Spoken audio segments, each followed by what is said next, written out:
ভারতসহ ৭ দেশকে অসহযোগী ঘোষণা যুক্তরাষ্ট্রের। ভারতসহ ৭টি দেশকে অসহযোগী বা আনকোঅপারেটিভ দেশের তালিকায় অন্তর্ভুক্ত করেছে যুক্তরাষ্ট্রের অভিবাসন ও শুল্ক প্রয়োগ সংস্থা আইইসিএ।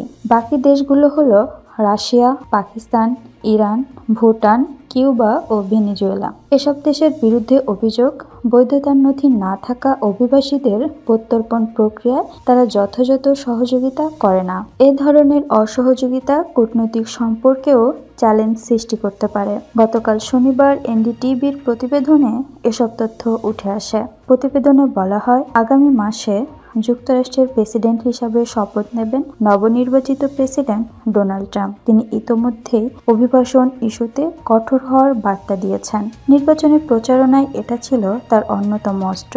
আইসিইর তথ্য অনুযায়ী যুক্তরাষ্ট্র থেকে বৈধতার কাগজপত্র না থাকা ১৪,৫০,০০০ অভিবাসীকে নিজ নিজ দেশে ফেরত পাঠানোর পরিকল্পনা রয়েছে ট্রাম্পের। এর মধ্যে ১৮,০০০-এর বেশি ভারতীয় আছেন।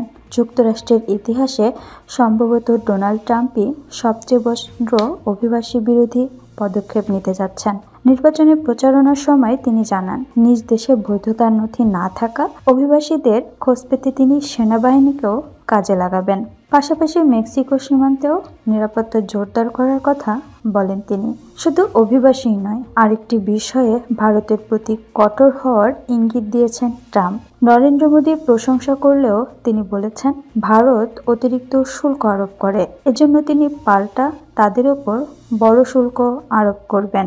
সম্প্রতি টাইমস অব ইন্ডিয়ার এক প্রতিবেদন জানায়, গত ৩ বছরে ৯০,০০০ ভারতীয় অবৈধভাবে যুক্তরাষ্ট্রে প্রবেশের চেষ্টা করেছেন। তাদের মধ্যে অধিকাংশই গুজরাট, পাঞ্জাব ও অন্ধ্রপ্রদেশ রাজ্যের বাসিন্দা। তবে যুক্তরাষ্ট্রের বৈধতার নথিপত্র না থাকা অভিবাসীর তালিকায় ভারতীয়রা শীর্ষে নয়।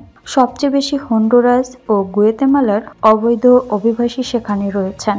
এ সংখ্যা যথাক্রমে ২,৬১,০০০ ও ২,৫৩,০০০।